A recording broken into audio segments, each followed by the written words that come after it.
আসসালামু আলাইকুম গাইস, আপনারা কেমন আছেন? আমি তো আলহামদুলিল্লাহ ভালো আছি।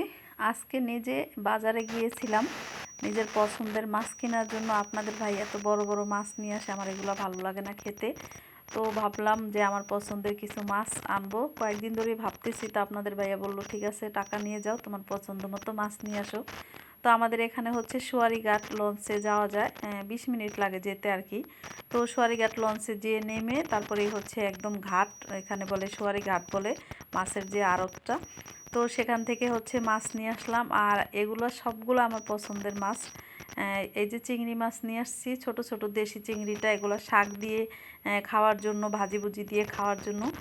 আর এই যে আছে শৈল মাছ নিয়ে আসছি, তারপরে বাইলা মাছ, নদীর যে বাইলাটা থাকে সেটা, তারপরে কাসকি মাছ আনছি। আর এখানে আছে হচ্ছে সব পদের মাছ, মানে নানান পদের মাছ। আর এই যে মাছগুলো কুটে নিতেছি, মানে এত নদীর মাছ, মানে ভ্যারাইটিস পদের যে মাছ থাকে না পাঁচমিশালি, তো সব পদের মাছ মিক্স করা হচ্ছে ওখানে পাওয়া যায়, তো নিয়ে আসলাম। আর এই যে কাসকি মাছও আনছি। তো মাছ করতে কিন্তু ভালোই লাগে, হ্যাঁ।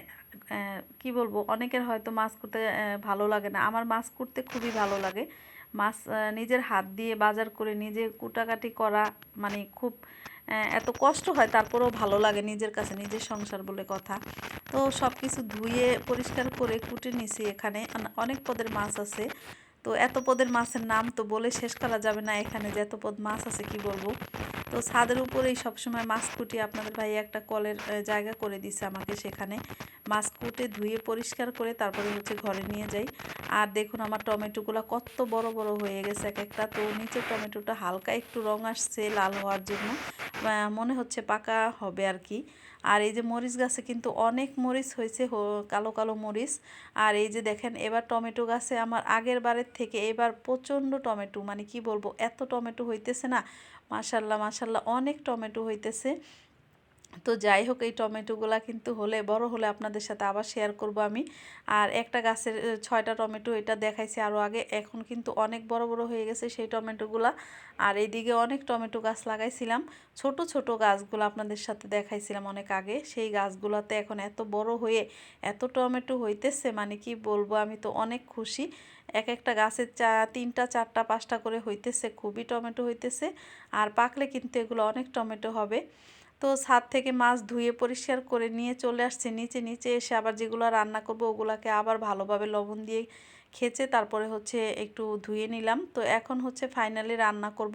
আর আজকে হচ্ছে এই বাইলা মাছগুলা টমেটো দিয়ে একটু রান্না করব। আর রান্না করার পরে দুপুরে যখন ভাত খেলাম, টমেটোর তরকারিটা, বাইলা মাছটা এত মজা হয়েছে, আপনাদের ভাইয়া বলতেছে মাছটা অনেক মজা হয়েছিল।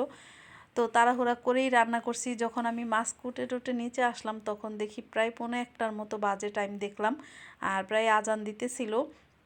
দূরের মসজিদে শোনা যাইতেছে আজান দিতেছে। তো তখন ভাবলাম এখন তো তাড়াহুড়া করে রান্না করতে হবে, যেহেতু একটা বেজে যেতেছে।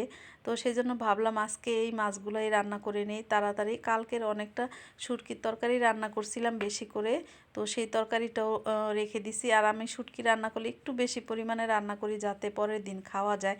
আমার কাছে ভালো লাগে সিমের তরকারিটা যখন বাসি হয়, পরের দিন এত মজা হয় কি বলবো, আমার কাছে ভালো লাগে। কে পছন্দ করেন জানি না, আমার কাছে ভালো লাগে। সেই জন্য আমি সিমের তরকারি রান্না করলে একটু বেশি পরিমাণে রান্না করি, যাতে পরের দিন সেই তরকারিটা একটু পোড়া পোড়া করে, মানে ঝোলটা একদম শুকিয়ে তারপরে খেতে পারি, সেই জন্য ইচ্ছে করেই রান্না করি। তো যাই হোক, আমি এখানে বাইলা মাছটা রান্না করার জন্য এখানে 3টের মতো টমেটো দিয়ে দিছি কেটে, আর দিয়ে দিলাম কিছুটা পেঁয়াজ কলি, তারপরে পেঁয়াজ, কাঁচামরিচ দিলাম, লবণ, হলুদ, মরিচের গুঁড়া, ধনিয়ার গুঁড়া, আদা রসুনের পেস্ট দিয়ে। তারপরে আমি কিন্তু সব তরকারিতে আদা রসুনের পেস্টটা খাই না, আপনারা দেখেন, শুধু গুঁড়া মাছে একটু আদা রসুনের পেস্ট দিই, যাতে গুঁড়া মাছে দিতে হয় তাহলে মাছটা খুব ভালো লাগে খেতে, সেই জন্য। আর একটু আলতো হাতে হচ্ছে মাছগুলাকে মশলার সাথে মেখে নিলাম, তেলটাও কিন্তু আমি দিয়ে দিছি। দিয়ে ভালোভাবে মেখে বসিয়ে দিব। আর ছোট মাছ হাত দিয়ে মেখে রান্না করলে খেতে ভালো লাগে বেশি সব থেকে। তো মেখে তাড়াতাড়ি করে হচ্ছে বসিয়ে দিতেছি, যাতে এভাবে রান্না করলে, ভাতটা আমি আগেই রান্না করে নিছি। আর যখন এই কাজ করতেছিলাম নিচে এসে মাছগুলাকে প্যাকেট করতেছিলাম, তখন আমি ভাতটা আগে বসাইছিলাম। তো ভাতটা হওয়ার পরে হচ্ছে আমি মাছটাকে বসিয়ে দিব, সেই জন্য ভাত হতে হতে বাকি কাজগুলো সেরে নিছি, আর এখন হচ্ছে মাছটাকে বসিয়ে দিছি। আর এই যে দেখুন অনেকটা বলক চলে আসছে মাছটা। তো হ্যাঁ, বাতাসে ধোয়ার জন্য কিন্তু ক্যামেরার ভিতরে ধোঁয়াটা চলে আসে, সেই জন্য তেমন একটা ঘোলা মানে দেখা যায় না ভালোভাবে, সেই জন্য তো আমি হচ্ছে ফু দিয়ে দিয়ে আপনাদেরকে দেখাচ্ছিলাম ধোয়ার জন্য, যেহেতু ঘোলা হয়ে যাচ্ছে ক্যামেরাটা সেই জন্য। আর বাতাসটা উল্টা আপ ডাউন করছিল এইদিকে ক্যামেরার দিকে, তো আমি হচ্ছে ফু দিতেছি আর আপনাদের সাথে লাড়া দিয়ে শেয়ার করতেছি। আর আমার কাছে টমেটোটা হচ্ছে একটু মানে চামিচ দিয়ে একটু ভেঙে ভেঙে দিলে তরকারিটা কিন্তু মাখা মাখা হয় আর ভালো লাগে আমার কাছে, সেই জন্য টমেটোটা একটু ভেঙে ভেঙে দিতেছিলাম খুন্তি দিয়ে। আর এই যে দেখুন সুন্দর করে একদম বলক চলে আসছে তরকারি, আর এখন ফিরে আবার কিছুক্ষণ পর চলে আসছি দেখানোর জন্য। তো এখন আবার একটু লাড়া দিয়ে দিব, অনেকটা ঝোল কিন্তু শুকিয়ে গেছে। শুকানোর পরে হচ্ছে এখন ধনেপাতাগুলো দিয়ে দিব, আর ধনেপাতাটা দিয়ে আবার কিছুক্ষণ রেখে তারপরে নামিয়ে নেব, রান্নাটা হয়ে যাবে। তো গুঁড়া মাছের তরকারিটা কেমন হলো কমেন্ট করে জানাবেন, ভালো লাগলে ভিডিওটা শেয়ার করে দিবেন, লাইক দিবেন, সাবস্ক্রাইব করে সাথেই থাকবেন। তো আপনাদের ভালোবাসার জন্য কিন্তু এত দূর আগাতে পেরেছি, তো প্রায় আমার 900-র মতো কাছাকাছি সাবস্ক্রাইবার হয়ে গেছে। তো আপনাদের ভালোবাসায় অনেক দূর এগিয়ে আসলাম এতটুকু জার্নি করে।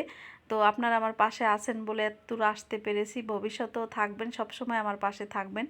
তো যাই হোক, এই তো তরকারিটা হয়ে গেছে, এখন নামিয়ে নিব। আর দেখুন কত সুন্দর হয়েছিল তরকারিটা, কালারটাও দেখতে মাশাল্লাহ খুব ভালো লাগছিল। আর যে জিনিস দেখতে ভালো লাগে সেটা খেতেও কিন্তু অবশ্যই অনেক ভালো লাগে। তো সবাই ভালো থাকবেন, আর এই যে আজকের মতো বিদায় নিব। তো রান্নাটা সামনে থেকে একদম তরকারিটা আপনাদেরকে দেখাইতেছিলাম, এখন চুলাটা অফ করে দিছি, তারপরেও বলক আসতেছিল। আর এই চুলা বন্ধ করে দেওয়ার পরেও কিন্তু অনেকক্ষণ হিট আসে, চুলার ভিতরে হিট থাকে। তো যাই হোক, এখন এটার ভিতরে রেখে দিলে আরও ঝোল টেনে